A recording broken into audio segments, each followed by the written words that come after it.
Sa rehiyon ng Calabarzon sa probinsya ng Quezon, matatagpuan ang isang bayan na pinapalibutan ng kabundukan.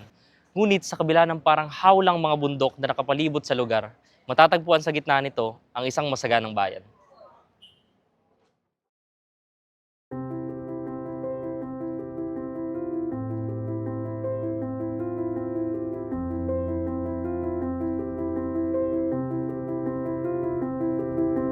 Sa puso ng Sierra Madre, may isang mapayapang bayan na niyayakap ng kabundukan. Nakapalibot, nagbabantay, at nagbibigay buhay. Isang bayan na malayo sa ingay ng syudad, pero kailanman ay hindi na nahimik mangarap. Ito ang Sampaloc, Quezon.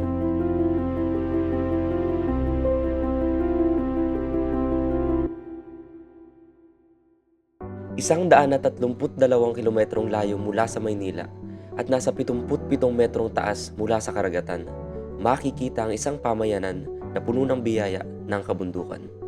Wala mang malalaking establishmento ang bayang ito, gabundok naman ang kultura na meron dito. At sa puso ng kulturang iyon, matatagpuan ang isang biyaya ng kabundukan. Ito ang buli.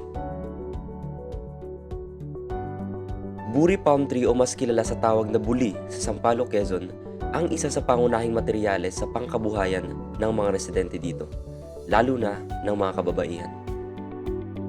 Isa na dito si Mary Jane. Ako si Mary Jane Callejo, 52 years old. Taga rito sa Sampaloc, Quezon. Sa paanong paraan po naging bahagi ng buhay ninyo yung mga materyales na nakukuha po sa kagubatan? Naging bahagi ng buhay ko yung dahil yung mga materyales na nakukuha sa kagubatan, yun yung pinagkakakitaan namin, katulad ng buli. Maliban sa pagiging pangunahing hanap buhay, naging parte na din ng pang-araw-araw ng mga taga-Sampaloc ang produktong yari sa buli. Pero hindi lang ito sa loob ng kanilang bayan makikita, dahil umaabot din ng kanilang mga produkto sa iba't ibang parte ng ating bansa. Opo, kinagisnan ko na po na ang Sampaloc ay nakilala bilang isa sa mga pinakamagaling na maglalala ng buli, hindi lamang dito sa Quezon Province, kundi sa buong Pilipinas. Basta yung mga brown, kadalasan galing yun dito, yung nasa Rustans. Mga lalagyan, ngayong Pasko sigurado sobrang daming order. Nilalagyan nila ng mga fruitcake, wine, sa kultura. Galing lahat yun dito, tsaka sa SM.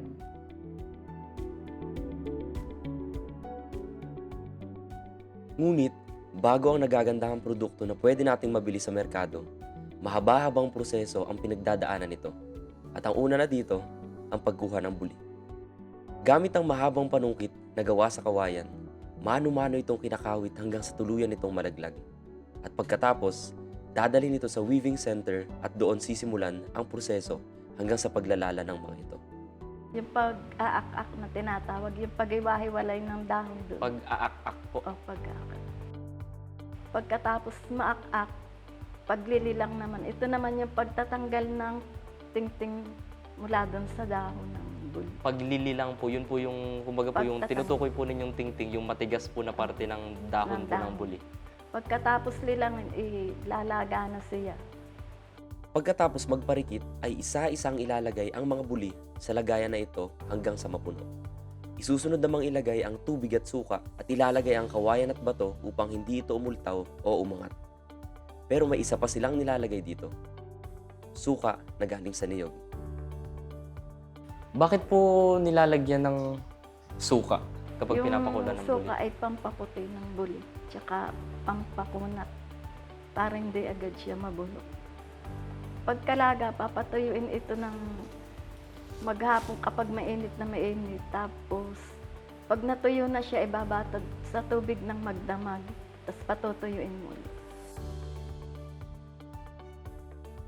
Tapos pagkatapos po nun, doon nyo pa lang po siya. Pagkatuyo, yung tinatawag namin yung pag-aayikoy.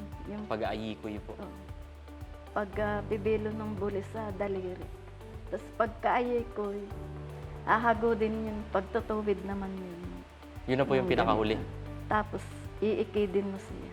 Paano po yung pag-iikid? Pag iikid yung bibilogin mo yung buli. mga dahon ng buli. Tapos, ang kasunod po nun, ganito na po yung... Yung bilog na siya. Tapos lilinasin mo.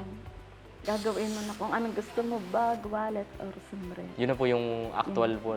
Kumbaga po ay simula po sa pagkuha sa kabundukan.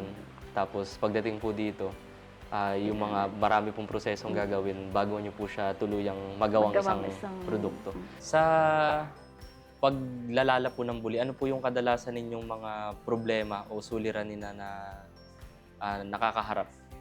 Pagka mainit ang panahon, matalas ang buli, nakakasugat ng daliri. po. Pagka naman masyadong maulan, malambot yung buli, mahirap naman siyang gawin. Ngunit sa kabila ng hirap at tagal ng kanilang proseso, pinagmamalaki umano nila ito. Dahil ang kanilang proseso ang orihinal, kaya nananatiling matibay ang kanilang mga produkto. Kaya naman ngayong papalapit na ang Kapaskuhan, puspusan na naman ang paglalala nila Ate Ajing upang may pagkakitaan. Ano po yung mga produkto na madalas po ninyong ginagawa tuwing malapit na po ang Pasko? Ang madalas kong ginagawa ay yung mga pangsabit sa Christmas tree. Tulad ng bayong na maliit, star, at saka yung mga balls. Kung gagawa po kayo ng isang produkto na iuuwi po ninyo sa pamilya ninyo ngayong Pasko, na yari sa buli, ano po yung produkto na gagawin ninyo? Ang gagawin ko ay isang bag na pwede mong gamitin na kahit saan. Dahil nga sa ngayon, pinagbabawal yung paggamit ng plastic. Ito makakatulong sa ating kalikasan yung paggamit ng buli.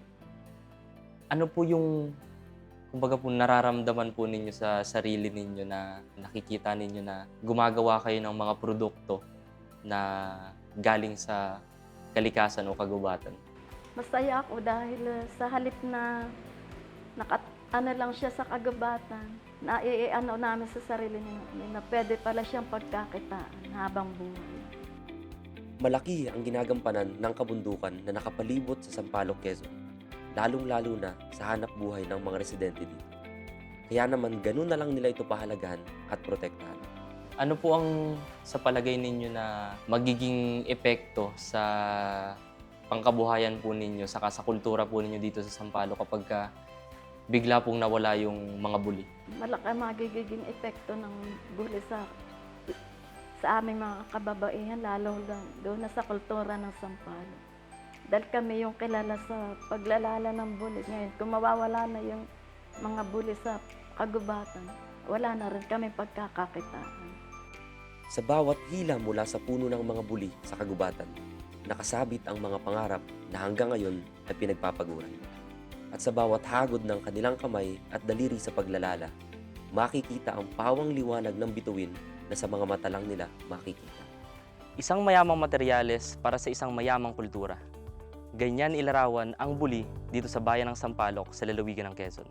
Para sa isang maliit na bayan na pinapalibutan ng kabundukan, hindi ito naging hadlang sa kanila para hindi makasabay sa agos ng buhay. Bagkus ay ginamit nila ang yaman ng kabukiran at yaman ng kabundukan upang magliwanag sila na parang mga parol sa kanilang munting bayan. Ang Sampaloc, Quezon ay isang buhay na paalala sa ating lahat na ang kabundukan ay hindi lamang puno at halaman na nagsisilbing tirahan ng iba't ibang hayop. Bagkus, ang kabundukan ay nagsisilbing isang bahay ng pangarap, hanap buhay at kultura. Kaya naman, ito ay dapat nating pangalagaan at pahalagahan.